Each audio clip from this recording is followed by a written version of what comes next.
tumawag siya, tapos ako tumawag rin ako sa iyo na i-clear si Navarro. Please enlighten us.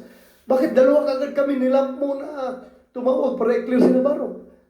Ang hirap intindihin. Bakit nagkasabay pa kami tumawag? Hindi na magsabay, Sir, Your Honor, Mr. Chair. Sa totoo lang, tumawag ka sa akin. No, una si Sir Bong, nagsabi na awag mo nang galawin si Mayor Navarro.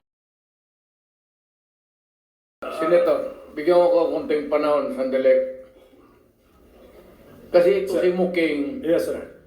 tigabigay ng pera. Alam mo, ang pulis, sir, at alam mo yan, ikaw mismo alam mo yan.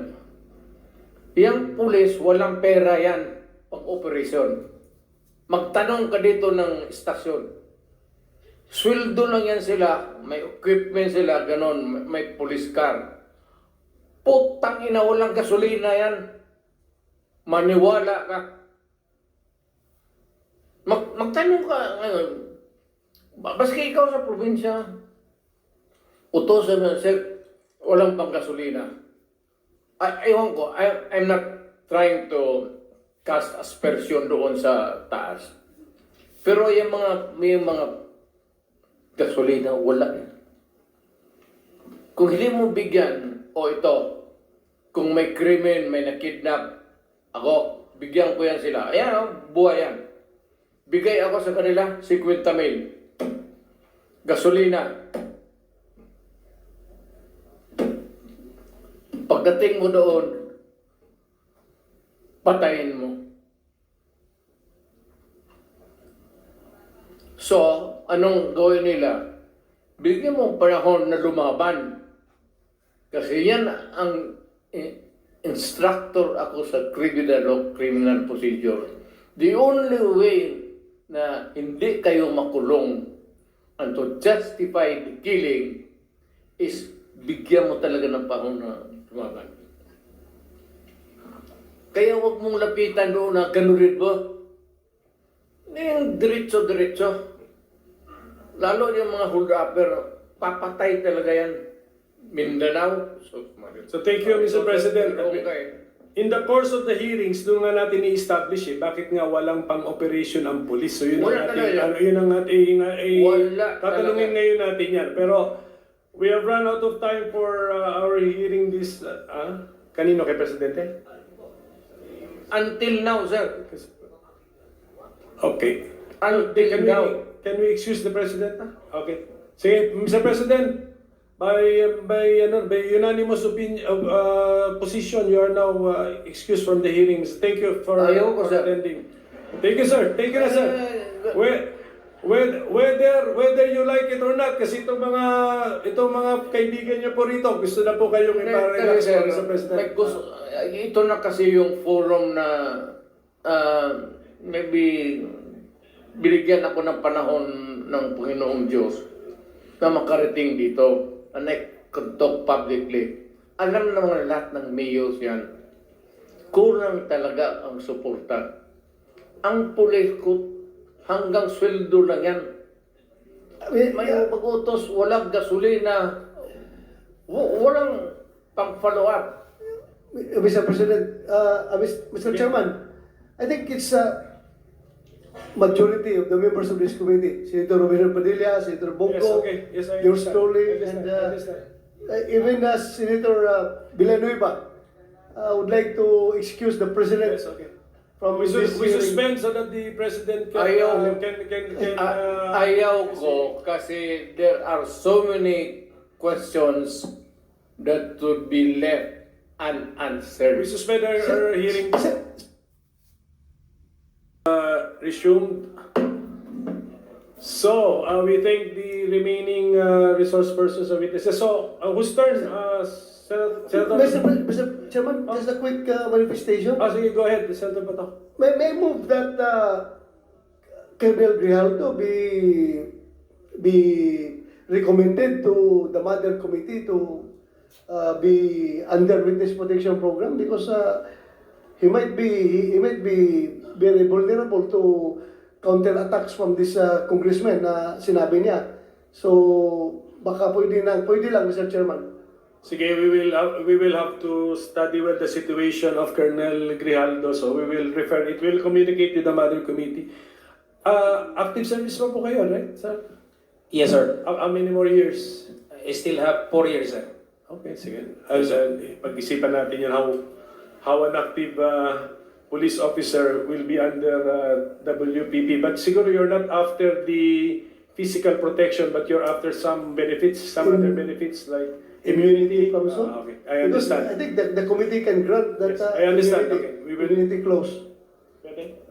Pwede, Comsec, can you help us bring this to the attention of the Blue Ribbon chairperson? The COMSEC is nodding, Yes, nodding his they will bring it to the attention of the chairperson. Okay, so last 13 minutes, Senator Padilla. Apo, maraming salamat po, Ginoong Pangulo. And one reason bakit kailangan natin we did not prepare dinner for anybody. Okay, pasensya na kayo. Opo, sa katunayan po, Chairman,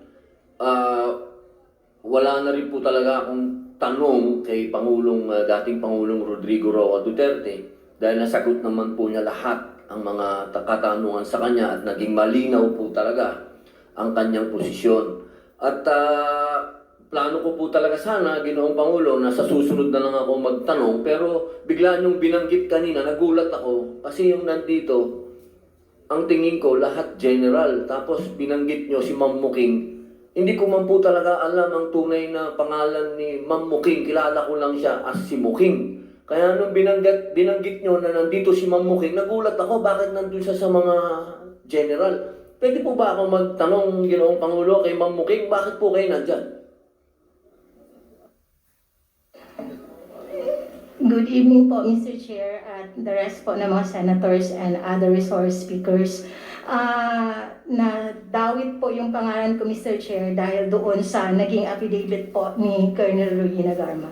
Na ano po? Na Sabi niya po doon sa first affidavit na parang tumawag daw po ako sa kanya to ask for the number of Colonel Leonardo. And doon din po sa kanyang supplemental affidavit, sinabi niya po na meron daw po siyang kinukuha sa akin na pera as support daw po para sa kapulisan. ito po yung binabanggit kanina ni dating Pangulong Rodrigo Roa Duterte na kayo po ang nagbibigay na panggasolina? Parang gano'n po. Actually, Mr. Chair, hindi naman po ako directly kasi hindi naman po ako disbursing officer po. Opo, ano po ba ang function ninyo? Kasi ang alam ko po, kilala ko po kayo si Ma'am Muking na lahat po ng hiningan ko ng tulong sa pagpapa-ospital. Kayo po ang tinatawagan ko. Yes, Mr. Chair. To be clarified mo, Mr. Chair, saang functions po ang ginatanong niyo sa akin sa City Mayor's Office po ba or sa Office of the President? Nagkakilala po tayo sa Office of the President na. Pero doon po, sa panahon na yon, alam niyo naman po, lahat ng hiningi ko sa inyo may kinalaman sa ilalabas sa ospital. Yes po, Mr. Chair. Isa po yan sa functions namin po sa Office of the President. Opo, kaya po ako naguguluhan. Paano po kayo napunta dito? Napagbintangan po kayo? Na ganun po ba? Yes, Mr. Chair. Eh parang malabo naman po yata dahil ako na po mismo, Chairman, Ginoong Pangulo, kilala ko po si Ma'am Muking na personal. Now, buong pagkakakilala ko po, wala po akong ginawa kundi humingi sa inyo ng tulong. Ilabas niyo po sa ospital ito, baka pwede niyo pong bigyan ng AIDS ito, mga lahat po ng ganun. Medyo naguguluhan lang po ako at hindi po yata ako naniniwala na involved po kayo dito. Yun na nga po, Mr. Chair. It is an opportunity po na patawag din po ako dito at para lang din po malaman po ng karamihan na ang trabaho ko po sa Office of the President is purely administrative matters po and clerical works. At the same time po, mechanical jobs po, Mr. Chair. Okay po, yun lang po, nilinaw ko lang po kasi pasensya na po kayo, naguluhan lang po ako ba't kayo nandito. Yun lang po, maraming salamat po, Ginoong Pangulo. I-reserve ko na lang po yung mga tanong ko sa susunod na meeting, alam po. Kasi si Muking, who is Miss Ermina Espino, was invited lalo na kung andito si Colonel Garma para ma-confront natin siya. Even the past PNP chiefs, inibita natin yun kasi nandun sa chart ni Colonel Garma, na yung central figures, Colonel Leonardo, was briefing the PNP chiefs. Ay, andito na rin naman kayo. So can we get an reaction ninyo? What can you say about that? Although wala dito yung, hindi inulit dito ni Garma man, hindi naman kinonfirm ni Leonardo, but andito na rin kayo. Can we get your... were you given copies of the chart? Hindi. Bigyan natin sila. We saw it on TV, Opo. Mr. Chair. Ito lang po yun. Gusto ko lang kasi parang ang part ng trabaho ni Edelberto Leonardo, briefed incoming chief PNP, Kama, etc. So yun, being those PNP chief, can you comment or react to this allegation? Yes, thank you very much, Mr. Chair. I became the officer in charge of the PNP starting October 14 up to January 19. On January 20, I was appointed as full-time chief PNP.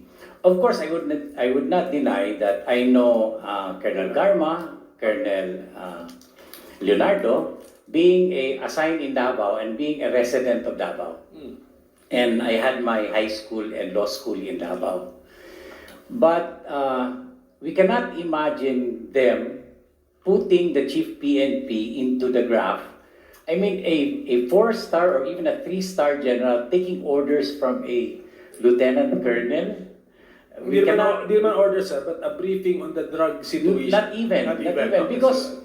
we rely extensively on the knowledge that the PNP has. We have a specific directorate taking care of that, which is the Directorate for Intelligence.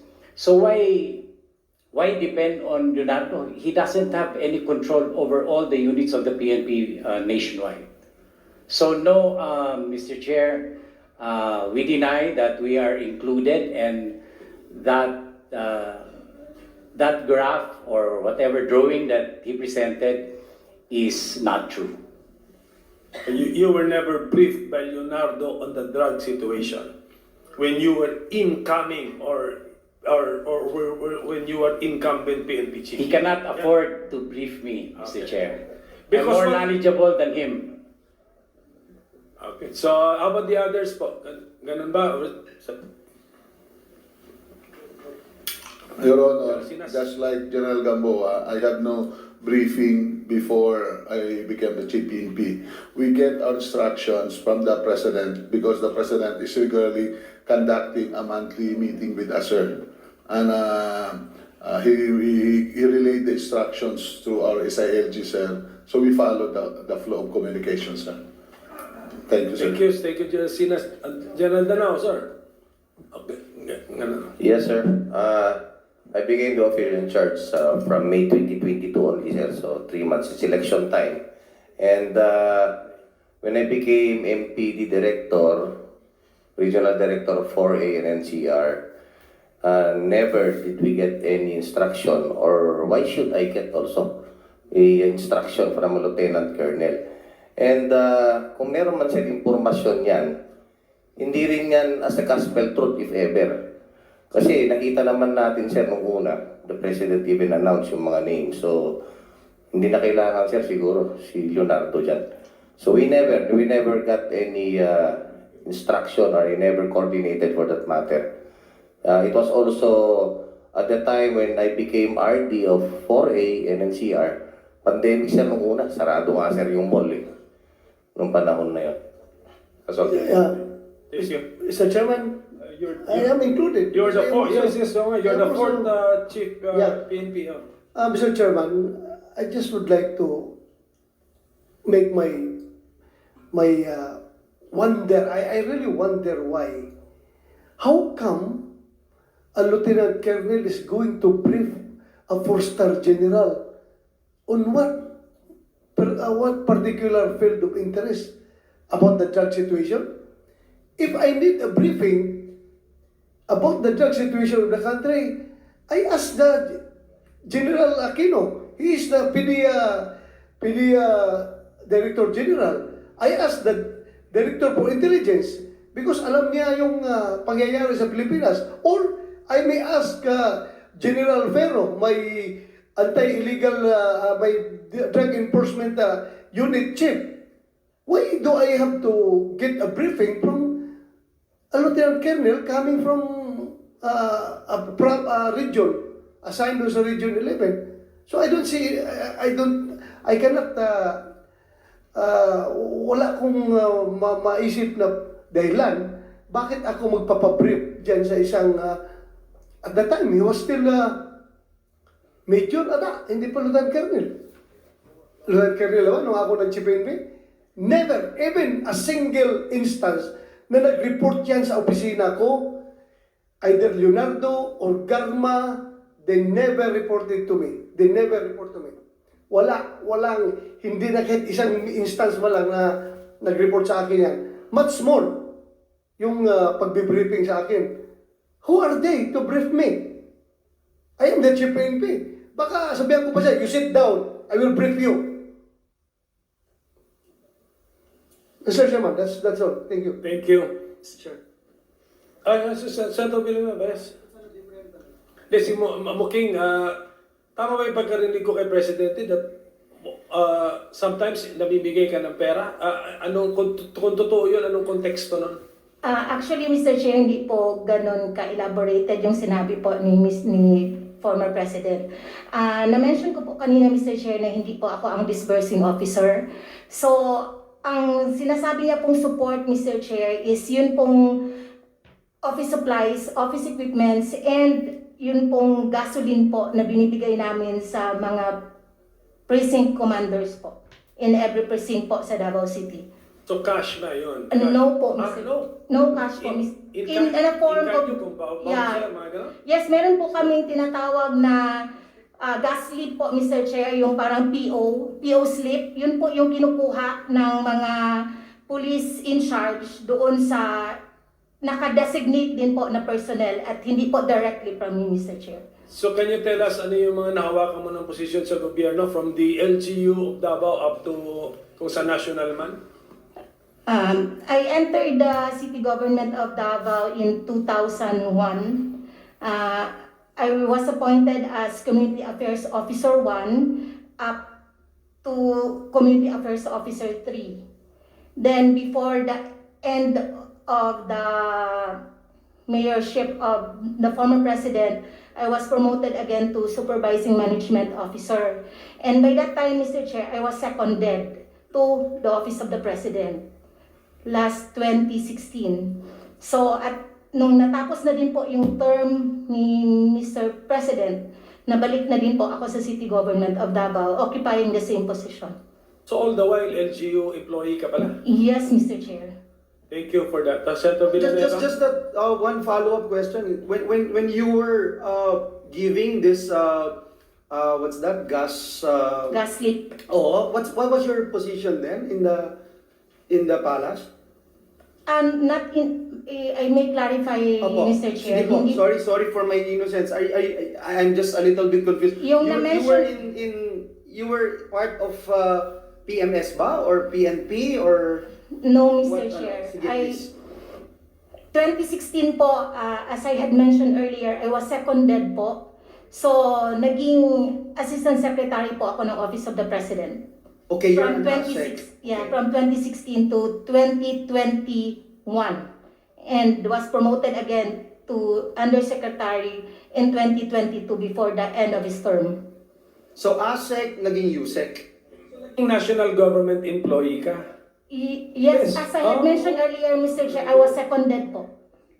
Hindi, seconded. Isipin seconded. Don't you remain the employee of your mother agency?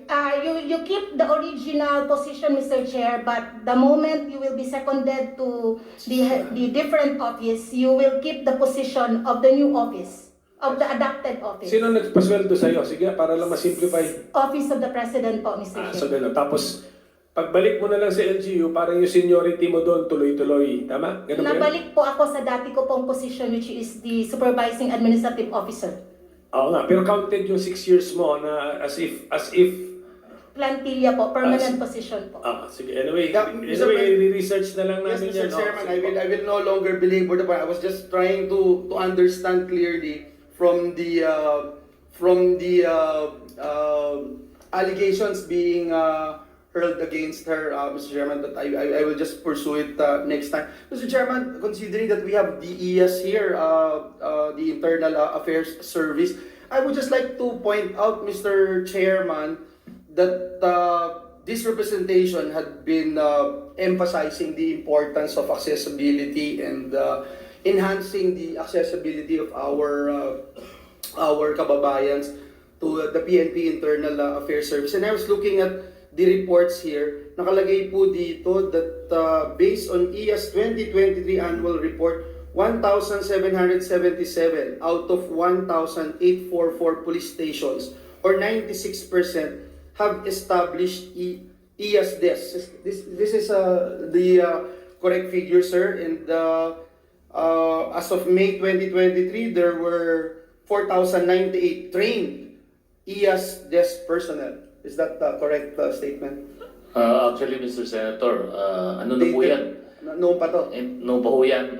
As of now, that ESDS it has been discontinued because we don't have enough personnel to man all of those desks, Mr. Chair. So yun ho yung problema doon. So who are manning such desk now, Your Honor?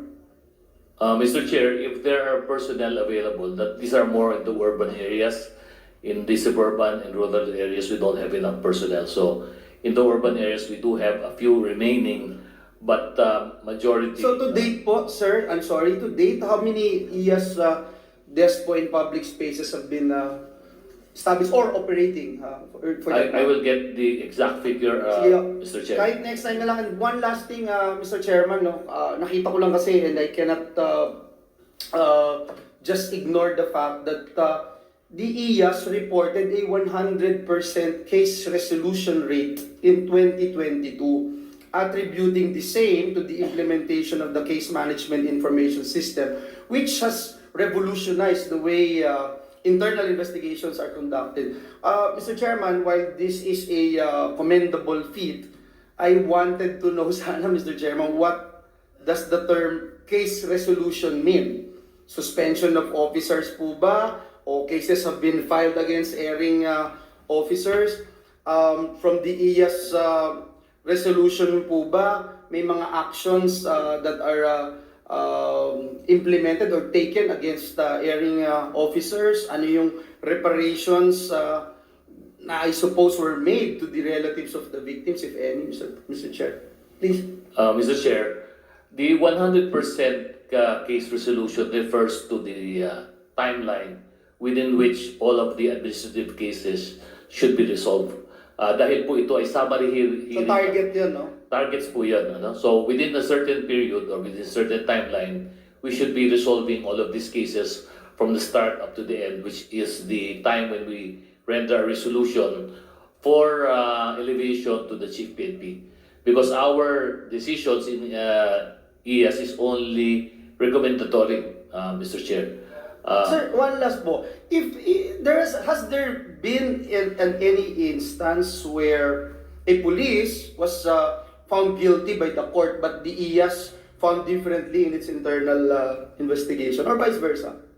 I can recall, but this will be more anecdotal because I don't have the files with me. Mr. Okay Chair. lang po. But we do have certain cases where, in fact, it's the other way around. We have exonerated them, but the court found them guilty. Okay. So, Thank you, we have Mr. those Chairman. situations, Mr. Chair. Thank you for that clarification. Thank you, Mr. Chair. Colonel Grijaldo, kayo ba'y nag-oath kanina? Nag-oath kayo kanina sa start? Opo, sir.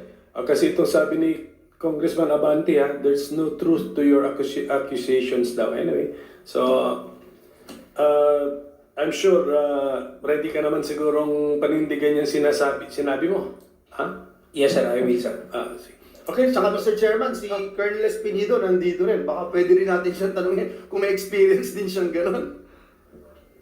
siguro naman, Colonel Espinido, gusto mo sagutin yung tanong? Kasi I'm sure kung meron ka sigurong Ganun, Sasabihin. i-volunteer mo We rin. will also volunteer. Kayo ba'y na-pressured na kung ano man yung sinabi mo sa Quadcom, itinuro ba sa iyo yun? Ayun ang sabihin mo? Wala. Wala, sir. Wala naman. Personal ko, sir. Personal knowledge siya. So sa gamay lang. Sige, Senator Batoy, interject something? Before Senator Bongo, just a quick Yes, go ahead, Senator. Mr. Chair. I would like to reserve my question to Colonel Espinedo in the next hearing. Pag andito na si Colonel Espinosa at si Ronnie Dayan, Mr. Chair. That's all. Yes, sir. Thank you. Mabalik ka next hearing, ha? Thank you. Thank you, Mr. Chair. Yung next hearing, we will have to set the schedule pa. So ngayon, wala pa tayong fixed schedule. Babalik po kayo lahat, pero except siguro mga PNP chiefs, unless you want to confront, unless panindigan ngayon yung chart, ano namin kayo, tawagin namin ulit kayo. Mr. Chair, kapag andyan kasi sila, Mr. Chair, hindi aalis si President Duterte. Kaya kasi sila palagi tinuturo, nandito sila, nandito, kaya hindi na natin ibitahin doon sila ulit para mabilis umalis si President Duterte. Thank you, Mr. Chair. Actually, si General Kakuy naman, you're the listed ni Senator Bongo Pero Senator Bongo is now recognized. Yes, please. Salamat, Mr. Chair. Nabanggit na tanong na rin po ninyo kanina kay Colonel Espinedo, no? May few questions lang po. You prepared an affidavit, no? And submitted it to the Quadcom. Ikaw ba mismo ang nag-prepare nito? Ang nag-draft, Your Honor, Mr. Chair, ako. Tapos, pinapaprint ko na lang sa pro bono na bugad na counsel ko, si Attorney Fernandez. At nabanggit mo sa affidavit mo na ang Pogo money po ang ginagamit sa war on drugs. Tama ba ito? According to late Mayor Navarro, Your Honor, Mr. Chair. But personal knowledge, I have... So hearsay po ito. Hearsay. Yes, Mr. Chair. Kailan at hindi pa uso yung Pogo nung panahon yun, hindi pa nga natin alam yun Hindi natin narinig. At kailan at anong taon ito nangyari, Colonel Espinedo? For me, Your Honor, Mr. Chair, I've heard the Pogo, 2007 pa siguro nga may illegal gambling na, no? Pero sa what I've said, mentioning late Mayor Navarro, right after na kung matandaan mo, Mr. Chair, Your Honor, na nagtawag ka na cleared na si Navarro kasi nagpunta siya sa inyo na parang nagsasabi siya na hinanap ko siya, target ko siya, when in fact ako ang chief of police at the time sa Usamis. Wala akong pakialam sa Clarin. So, focus ako sa Usamis. But then, dumating din yung punto na parang nagpakialam ako sa ibang lugar na hindi naman totoo. So, ang pagpunta niya doon sa office ko, kausapin ako na inutusan mo raw na para maklear talaga siya, hindi na siya matakot sa akin. Na since, isa din, Your Honor, Mr. Chair, na tawagan ko naman lang, sabihan ko naman lang siya na ikaw kasali, ikaw tinakot ba? So, maklear siya para makausap kami na welcome man siya magpunta sa Usamis, wala man siyang problema din. So, yun ang pag-usap namin at the time. So, base sa, matagal na yun, base sa assessment mo, okay na siya, cleared na siya, yun ang nag-usap kayo. Hindi ko rin alam, Your Honor, Mr. Chair, kasi wala man akong list na paano din i-clear siya kung sakali nasali din siya. So, ang katanungan natin dito is sa recollection mo, sa maalala mo, no? Yung sinabi mo, tinawagan kita to clear dito kay Mayor Navarro. Hindi ko na maalala, mga leader din natin yun doon sa Mindanao. Ang tanong ko lang naman sa iyo, bakit kailangan siyang magpa-clear sa iyo nung panahon yon? Yun din ang naano ko, Your Honor, Mr. Chair, kasama ko nga yung deputy ko, na bakit magpunta siya para sabihin hindi siya matakot sa akin kasi ang pag-alam niya, isali ko siya sa list daw. Yun ang pag-intindi ko na magpunta siya. Kaya pinapunta siya from your end na hindi ako kasali sa watch list. Kaya nga, recommended ako ni sa iyo sa inyo, sir, na tumawag si Senator si Sir Bongo sa inyo para to prove na ako wala akong kasali sa list. So, ibig sabihin, kiniklear niya yung sarili niya sa iyo at wala siyang dapat ikatakot. Yes, Your Honor, Mr. Chair. Anyway, yung nakalagay kasi doon sa affidavit mo, no, nung mga nakaraan na nabanggit po yung pangalan ko, na-mention mo eh. Yes. May nagtanong sa'yo doon. Kaya gusto ko lang po i-klaro, narinig mo naman po kanina, wala naman tayong partisipasyon dyan sa war on drugs. Sa pagkaalam mo at gusto ko lang pong tanungin ka muli dito harap-harapan, meron ba akong direct or indirect participation dito sa sinasabi mo? Nung magsalita ako sa Quad Committee, Your Honor, Mr. Chair, sinabi ko na yon na personal knowledge wala ako. Yun lang ang statement doon sa affidavit na ganun lang ang narinig ko. But personal knowledge to you kung ano ang sitwasyon na ikaw about for that matter sa Quadcom na pinag-usapan, wala akong personal knowledge sa inyo, Mr. Chair, Your Honor. Yun lang, gusto ko lang maklaro. So, purely hearsay yung sinasabi mo. Sa narinig mo lang. Yes, Mr. Chair, Your Honor. Yun lang po. Gusto ko lang iklaro. Kasi medyo iba yung narinig natin doon. Nabanggit mo na ngayon na wala kang personal knowledge. Yes or no? Yes, Mr. Chair, Your Honor. Stated sa affidavit ko dun at yun natandaan ko na true kay lead Mayor Navarro. Pero sa inyo, as I've said, personal knowledge, Your Honor, wala. Okay. Salamat. Sa IAS, no? Sa kay bagong IAS natin. Dito pa ba? Si Attorney Dulay, dati po siyang USEC, no? From alam niyo nung mga unang taon ng pamumuno ni dating Pangulong Duterte, galit na galit siya dito sa Ninja Cups. Dahil armado po ito, bagamat dinoblin na natin yung sweldo ng mga pulis noong 2018, effective 2018, para magtrabaho talaga sila. Nandiyan dyan pa rin yung mga tinatawag na Ninja Cups. Ano na bang status sa mga kaso nila? Ilan na bang naparusahan? Dahil maalala ko noon, naging usapan yan dito sa Senado. Nagkaroon po ng hearing for ilang linggo po, no? Or buwan. Umabot po ng buwan ang hearing yan dito sa Senado. At kung matatandaan natin, naimbestigahan ito sa naimbestigahan po ito sa Senado noong 2019 kasi ito nga yung rason na galit si PRRD sa Ninja Cups. Dinoble na niya ang sweldo, nagloloko pa rin, pumapatay. Deadly po itong mga Ninja Cups. Involved po sa sindikato, involved po sa droga. Sabi nga ni Pangulong Duterte noon, wala siyang inutos pumatay ng inosente. Galit siya at gusto niyang, sinabi niya kanina, wala siyang inutos pumatay ng inosente, galit siya at ang gusto niyang tugisin ay ang itong mga Ninja Cups na ito.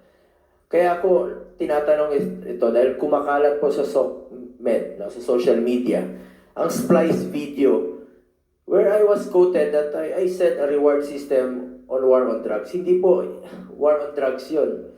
Kung papanoorin niyo po ang full video, hindi ko po tinutukoy ang reward system sa war on drugs dito. Tungkol yan sa pagtugi sa Ninja Cups. It was after a Senate investigation on Ninja Cups wherein the Senate and PRRD were reconciling the list of alleged Ninja Cups. Yun ang tinutukoy ko doon. I was merely quoting the former president in his desire to arrest and put an end to these Ninja Cups since I was asked by the media kung anong sinasabi po ni PRD noon. Lahat naman ng media, paglabas ko rito, anong sinabi ni Pangulong Duterte at sinasabi ko naman, I am not authorized to speak in his behalf. No? Hindi ko naman pwedeng sagutin yan dahil senador na po ako noong 2019. At patuloy pa rin sila nagtatanong, kaya na-quote ko lang po si dating Pangulong Duterte. Usapin po ang tinutukoy sa interview sa akin noong 2019 ay ang pagtukis po ng mga ninja cops na nang-abuso sa kanilang kapangyarihan, pumapatay at nakikipagsabuatan sa mga drug lords. Yun po ang tinutukoy ko sa interview based sa binanggit ni Pangulong Rodrigo Duterte noon. Tinatakot niya po ang ninja cops at kung pakikinggan niyo po muli ang sinabi niya at sinabi ko, inulit ko lang po yung tinanong sa akin ng media sa Senado.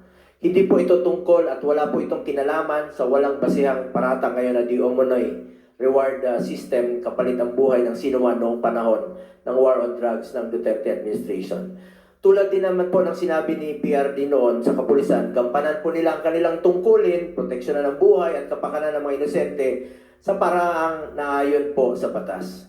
This also goes to show that PRRD did not tolerate any abuse of power from the police.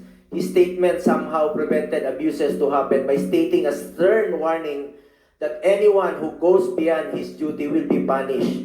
His strong stance against criminality out of pure love for the country is why he is loved by many. Banggit po kanina ni Senator Bato, iba po yung pantakot intimidation.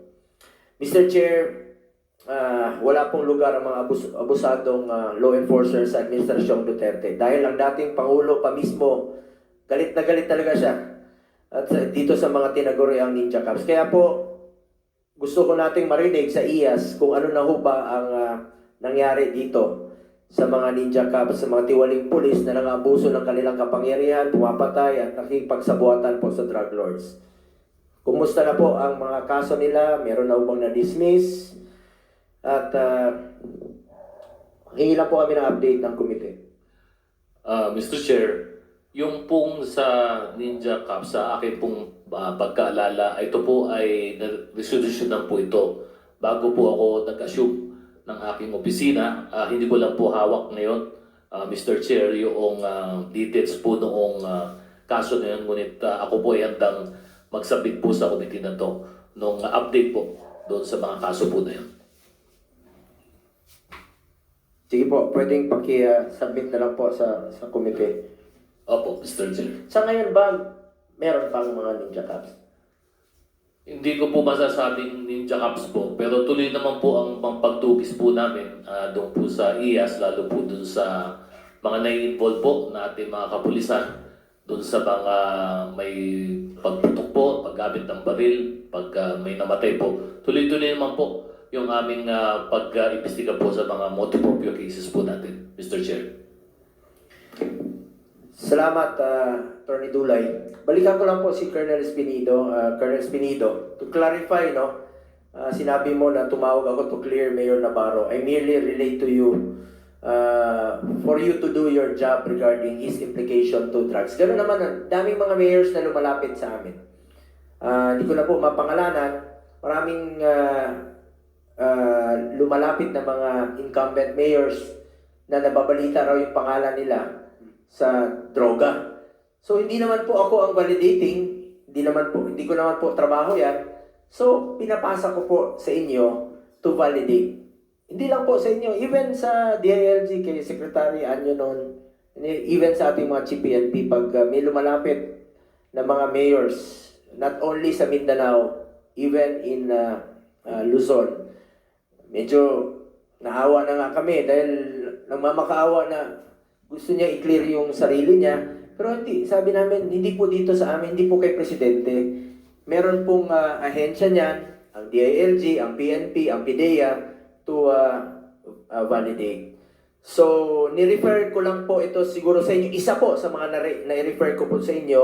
I did not tell you to clear him. Wala naman po akong alam o mandato katungkulan dyan sa pag-clear. Kayo pong nakakalam, trabaho nyo po yan bilang police doon sa area ninyo. Tama ba, Colonel Espinido? Yes, Your Honor, Mr. Chair. That's why I understand for that reason, pinapaintindi ko siya nang pumunta siya sa akin na ganun, wala akong alam kasi dito lang ako sa Uzamis at saka hindi ko din papil yung magsali sa kung ano ang validation sa watch list. So talagang inano ko sa kanya, hindi ko kasali or alam kung ano ang record mo, Mayor. Pero ang sa kanya to clarify also na baka may intention ako or may alam ako sa pangalan niya. So that's the only the way ng pag-uusap namin, Your Honor, Mr. Chair. So, klaro po. At kung wala kang personal knowledge tungkol sa akin, dun sa affidavit mo, bakit mo sinama yung pangalan ko at bakit nasingit yung pangalan kung may pumilit ba sa'yo? Remember, you are under oath po, no? May nagpapirma ba sa inyo na isama yung pangalan ko since wala ka namang personal knowledge sa akin? That's why ang personal knowledge Your Honor, yung tanungin ako, nagsabi ako na wala akong personal knowledge sa inyo about for that matter, no, na masabi natin na napag-usapan. True lang kay late Mayor Navarro. May nagsabi sa iyo na isingit yung pangalan ko kung since wala ka namang personal knowledge. Wala. Bakit nasingit? Wala naman siguro. Sigurado Mr. ka? Chair, You're under oath. Kasi sa affidavit, although marami-rami yon ang paragraph. Meron bang nagpahabol sa iyo na isingit yung pangalan ko? Yes or no lang naman? Wala naman, Your Honor, Mr. Chair. Sigurado ka? Yes. Yun talagang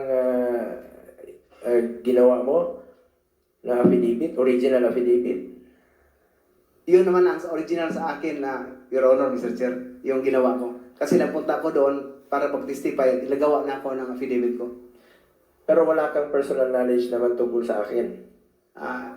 I attest to that, Your Honor, kasi number one, kilala kita. Pagkatapos sa tanong naman doon sa Quadcom, sinabi ko din na I have no personal knowledge about sa sinabi na ni late Mayor Navarro. Bakit mo sinabi yung pangalan ko sa affidavit? I'm just only relating for the message, the word came from Mayor na pinupunta ko dito. Pagkatapos stated man doon na, Your Honor, Mr. Chair, bakit nasali, no? Nag-explain siya na pinapunta ko ni Sir Bong para mag-clear pangalan ko. In fact, mayroon nga ako ngayon, ang dala ko ngayon yung sa Lasto ba? Basta ganun sa illegal gambling ang hinawakan niya. Siya ang kasi na pag-usapan yun, Your Honor, Mr. Chair. Kasi ako lang ang hipi ng Miss Oak na hindi tumatanggap ng yung sa gambling, no, yung may monthly na ibigay. So, nagtanong siya bakit hindi ako magtanggap. Alam mo naman yun ang binigay ngayon. Hindi ko lang ano yun na Lasto. Basta parang inano na ngayon, Your Honor, Mr. Chair. So, yun ang pag-usapan na ang pakay niya, di na ma-inform ako na pinintulutan naman, legal naman yung sa gambling na ibinigay sa mga polis. Turo sa inyo ang sabi ni Sir Bungo. So, yun lang, parang nag-relate lang ako sa napakinggan ko siya at the time na nagawa ko ng affidavit. Your Honor, Mr. Chair. So you're putting on record he included hearsay in your affidavit? Yes, at saka sinagot ko din sa mga member ng Quadcom, Your Honor, Mr. Chair, na ganun lang, napakinggan ko lang yung kay Mayor Navarro. So, purely hearsay. Para nga makasunod din po kami, anong affidavit po yan? Anong date? No, Meron silang affidavit na wala ka rin hawak na wala affidavit. Can you ano yung affidavit mo? Anong date? Yung pinag-uusapan ninyo ni Senator Bongo? Ano? Wala ka rin kopya ang dala ngayon, sir? Nasubmit wala. po. Sige, okay. Just inform us sa next hearing. Yes. Sige. Yeah, Mr. Chair, with the permission of Senator Bongo, just a quick interdict. Senator Bongo, just short lang, short. Kung Colonel Espinido, if alam mo palang hearsay, pulis ka, di ba? Pulis ka, wala kang personal knowledge. Alam mo naman yan eh. Na kung wala kang personal knowledge, dapat hindi mo sasabihin. Anong motive mo? Bakit sinama mo doon sa pinabit mo ang pangalan ni Senator Bongo? Narinig mo lang naman kaya. Tapos wala kang personal knowledge. Anong purpose mo doon? Bakit mo sinabit yung pangalan niya? Can I answer? Yeah, go ahead. Your Honor, Mr. Chair, what did the Quadcom committee happen is to legislate aid of legislation. So that is not really the proper court that we file a case and I must have probable cause to refer to the court that indeed person was also involved in that illegal or whatsoever. So, yung sinabi ko lang dyan, as head of legislation, to give them an information na yun ang nangyari talaga. No? In aid of legislation, tapos manira ka ng reputasyon ng tao na wala ka naman pala personal knowledge. Sabihin mo doon, anong in aid of legislation na makukuha doon ng Congress? In aid of persecution ang ginagawa mo dahil sinira mo yung uri ng isang tao na wala ka ng personal knowledge. Ito, madagdag ko lang, with the permission of Senator Bungo. 2:34 ng oras doon sa Quadcom hearing, sinabi mo, a third hearing, Senator De La Rosa and Senator Bongo called him to clear David Navarro of Clarin, Misamis Occidental, who was then included in the drug list. Mayor Navarro was funding the reward system through STL. Dalawa kami tatawag sa'yo na i-clear namin yung si Navarro. Tumawag siya, tapos ako tumawag rin ako sa'yo na i-clear si Navarro. Please enlighten us. Bakit dalawa kagad kami nilamp mo na tumawag para i-clear si Navarro? Ang hirap intindihin. Bakit nagkasabay pa kami tumawag? Hindi na magsabay, Sir, Your Honor, Mr. Chair. Sa totoo lang, tumawag ka sa akin. No, una si Sir Bong, nagsabi na awag mo nang galawin si Mayor Navarro kasi wala na siya, cleared na siya. Pagkatapos, nagsasabi naman ako totoo, Your Honor, Mr. Chair. At saka, ikaw hindi ko na. sinasabi na nagsinungaling ka. Ang motive lang tinatanong ko. Hindi ko sinasabi na nagsinungaling ka. I may not remember that instance na tumawag ako sa'yo. Kung ikaw, vividly remembered mo, ako hindi ko ma-remember. Pero nagtataka lang ako kasi kung cleared si Navarro, sinabi ni Bungo, sinabi ko, hindi ko talaga but anyway, I will tanungin lang kita sa next hearing pag andyan na si Kerwin Espinosa at si Ronnie Dayan. Thank you, Senator Bungo, for allowing me to interject. Salamat, Senator Bato. Senator Go, are you about to wind up? You have sir, 1 minute to go. Okay. Perjurious kasi yung sinabi niya sa affidavit. You are claiming a fact, but you admitted you have no personal knowledge. Wala namang nakalagay dito na hearsay, meaning you lied in your affidavit, Colonel Espinido.